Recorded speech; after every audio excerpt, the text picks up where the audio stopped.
Survivor series premium live event के review वाले brand new episode में आप सब लोगों का वेलकम है। इस एपिसोड में हम बात करेंगे आज के सर्वाइवर सीरीज के बारे में, जिसके अंदर क्या कुछ नहीं दिखाया। WWE ने ब्रूटलिटी तो अलग लेवल पर थी, लेकिन CM पंक का रिटर्न हुआ, रैंडी ऑर्टन का रिटर्न हुआ, R-Truth भी शो के ऊपर आए। भाई साहब, वही गोविंदा वाला डायलॉग मुंह से निकल रहा है कि इतनी खुशी इससे ज्यादा पहले कभी भी नहीं मिली है। तो भाई साहब, CM पंक का रिटर्न हुआ है, रैंडी ऑर्टन का भी रिटर्न हुआ है और भी अच्छी ऐसी चीजें हुई। तो वीडियो काफी इंटरेस्टिंग होने वाली है, एंड तक देखिए। अगर पसंद आए तो वीडियो को लाइक करें, शेयर करें और फर्स्ट टाइम विजिटर चैनल को जरूर से सब्सक्राइब करें। तो इंट्रो के बाद विदाउट वेस्टिंग ज्यादा time, let's begin this video.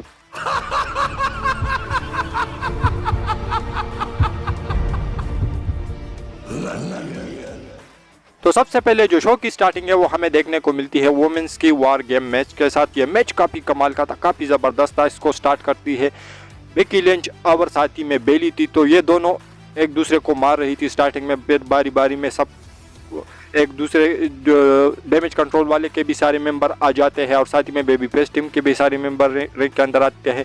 और वही देखना था लोगों को कि बेकी लिंच और शार्लेट फ्लेयर की आपस में बनती भी तो नहीं है, लेकिन ये क्या करेगी, ये आज हारेगी। लेकिन वैसा हुआ जिस तरीके से हम लोगों ने प्रेडिक्ट किया था कि बेबी फेस टीम ही जीतेगी, तो बिल्कुल वैसा ही हुआ। लेकिन इस मैच में बहुत सारे अप्स एंड डाउन थे, काफ़ी हाई फ्लाइंग मूव्स थे, एक दूसरे से कैंडो स्टिक को बजा रहे हैं। एक तो वो जो यूस्काई ने वो ट्रैश कैन जो पहना और उसके बाद उन्होंने वहाँ से छलांग लगाकर सारे सुपरस्टार के ऊपर आके गिरी है, वो काफ़ी कमाल का मूवमेंट था। जिस तरीके से बेकी लिंच और शार्लेट फ्लेयर ने सबमिशन लगाया, जिस तरीके से बियांका ब्लेयर की ब्रूटलिटी हमें देखने को मिली, आस्का की तरफ से हमें मिस्ट भी देखने को मिला और बहुत सारी चीज़ें जो कि मैं लफ्ज़ों में बयान नहीं कर सकता। लेकिन एंड में जो बेकी लिंच है उन्होंने मैन हैंडल स्लैम लगाया और उसके बाद उन्होंने विक्ट्री अर्न कर ली और सक्सेसफुली इस मैच को जीत लिया। और एंड में जो बेकी लिंच और शार्लेट फ्लेयर है वो गले भी मिल रही है, ये जो कि स्टोरी में ऐसा दिखाया जा रहा था कि इन दोनों के बीच में आपस में नहीं बन रही।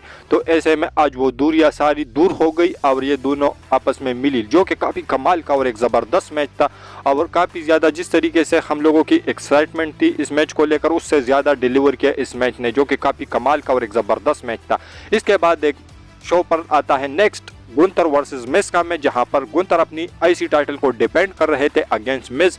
और आज मिज को देखकर ऐसा लग रहा था कि ये मैच आज वो जीतेंगे और वो बनेंगे नए IC चैंपियन। लेकिन मैच काफ़ी कमाल का था, काफ़ी ज़बरदस्त था। जिस तरीके से उन्होंने गुंथर को बजाया शुरुआती में, बिल्कुल मिज ने डोमिनेट किया गुंथर को, जो कि हमेशा रेसलिंग के लिए जाने जाते हैं गुंथर, लेकिन आज उसको बिल्कुल ओवरशेडो किया। जिस तरीके से मिज की परफॉर्मेंस आई वो काफ़ी अलग लेवल की थी और एंड में ऐसा लग रहा था कि जो मिज है वो जीत जाएंगे, क्योंकि उन्होंने एक लो ब्लो भी लगाया और उसके बाद अपना फिनिशर जिस तरीके से उन्होंने मंडे नाइट रॉ के अंदर स्कल क्रशिंग फिनाले लगाया था उसी तरीके से उन्होंने लगाया। लेकिन इस किक आउट किया गुंथर ने और उसके बाद जो मैच है वो समझ में आ गया कि यहाँ पर जो मिज है वो उसका आज दिन नहीं है, गुंथर ही जीतेंगे। और उसके बाद गुंथर ने जो अपना प्रॉक स्प्लैश है वो लगाया और अपना फिनिशर लगाकर इस मैच के अंदर विक्ट्री अर्न करी और सक्सेसफुली अपने टाइटल को रिटेन भी किया। यहाँ पर मैंने प्रेडिक्शन की थी मिस के लिए, लेकिन ये मैच काफ़ी क्लोज था, काफ़ी मज़ेदार था, काफ़ी दमदार मैच था,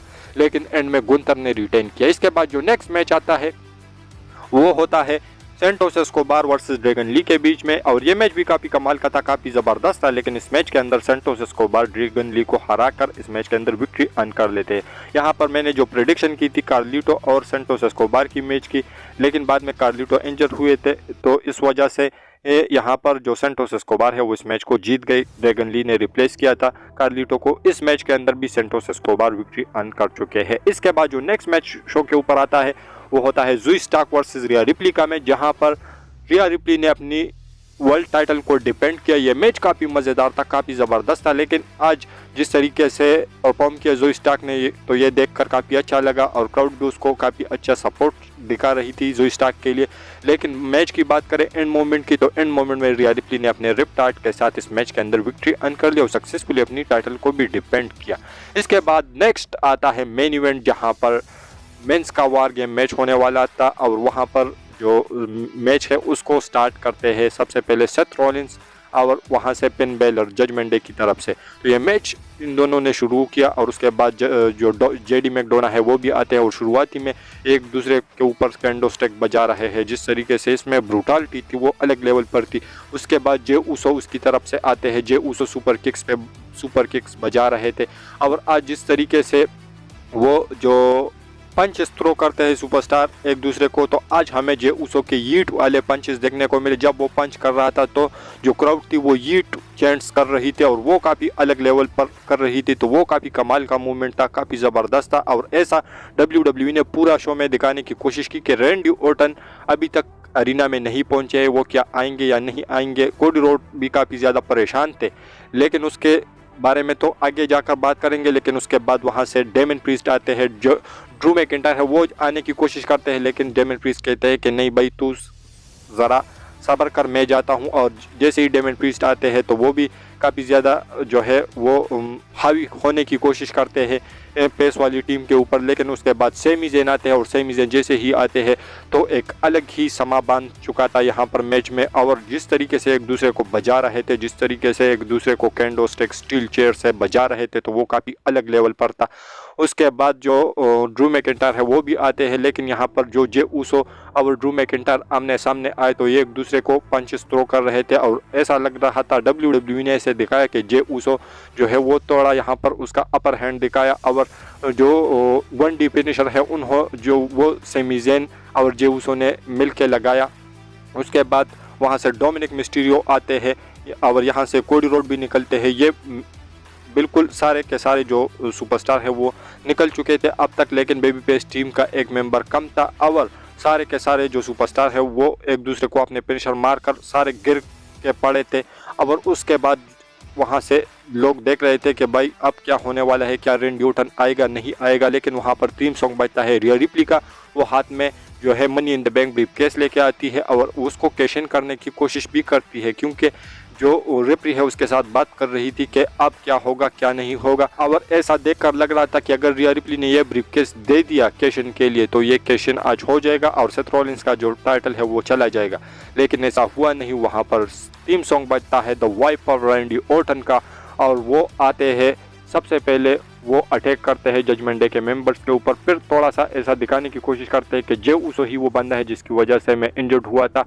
वो भी थोड़ी सी यहाँ पर दूरियां दिखाई दे रही थी। लेकिन जो रैंडी ऑर्टन की DDT है वो सारे सुपरस्टार जो बेबी फेस वाली टीम है वो जजमेंट डे को लगा देती है। और ऐसा लग रहा था कि जो रैंडी ऑर्टन है वो जे ऊसो को RKO मार देगा, लेकिन वहाँ पर डोमिनिक मिस्टीरियो आते हैं और डोमिनिक मिस्टीरियो को रैंडी ऑर्टन अपना पहला RKO मारते हैं। उसके बाद जो जेडी मैकडोना है उसको टॉप रोप पर जो स्टील केज का जो टॉप रोप है वहाँ पर लेके जाते हैं सेमी ज़ेन और सेथ रॉलिंस जेडी मैकडोना को वहाँ से फेंकते हैं। और जो रैंडी ऑर्टन है वो रेडी थे नीचे और वो एक RKO हिट करते हैं जेडी मैकडोना को।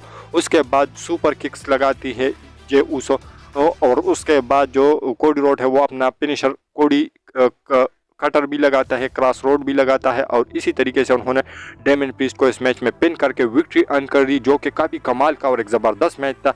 और ऐसा लग रहा था कि यहाँ पर अब जो शो है वो एंड हो चुका है, क्योंकि सारे बेबी फेस जो टीम थी वो कड़ी थी और ऐसे बस आ रहा था कि जो सर्वाइवर सीरीज़ का वाइंड अप है वो हो चुका है। लेकिन तभी जो CM पंक है उसका थीम सॉन्ग बजता है, वो आते हैं और जिस तरीके की क्राउड का रिएक्शन था काफ़ी अलग लेवल का था, काफ़ी ज़बरदस्त। जिस तरीके से लोग चैंट्स कर रहे थे, CM पंक वाइट शर्ट पहन के आ रहे थे और बिल्कुल लुक उसका चेंज आज नज़र आया। उसके बाद वो क्राउड से मिलते हैं और रिंग के अंदर जाते हैं, बेबी फेस वाली टीम के सामने खड़े हो जाते हैं और यहाँ से जो survivor series premium live event का शो है वो चला जाता है ऑफ एयर।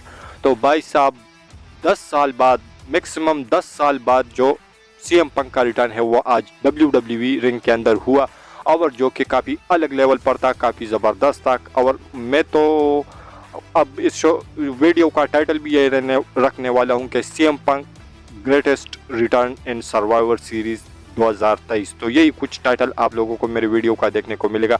ये एक ग्रेटेस्ट रिटर्न था, एक ज़बरदस्त रिटर्न था और एक कमाल का रिटर्न था। तो आज का जो शो था जिस तरीके से हम लोगों ने एक्सपेक्ट किया था, बिल्कुल WWE ने उसी तरीके से डिलीवर भी किया। तो आप लोग इसे कितना रेट करोगे, अपनी रेटिंग ज़रूर मेंशन कीजिए नीचे कमेंट सेक्शन में। और हमारी ये जो आज की वीडियो थी वो यहीं तक की थी। अगर पसंद आए तो वीडियो को लाइक करें, शेयर करें और फर्स्ट टाइम विजिटर चैनल को ज़रूर से सब्सक्राइब करें, क्योंकि आप लोगों को हमेशा ऐसी इंटरेस्टिंग और लेटेस्ट वीडियोस देखने को मिलती रहती है। तो मिलता हूँ आपसे बहुत ही ज़्यादा जल्दी किसी और इंटरेस्टिंग वीडियो के साथ। तो until that time stay healthy and keep watching Russell kitchen.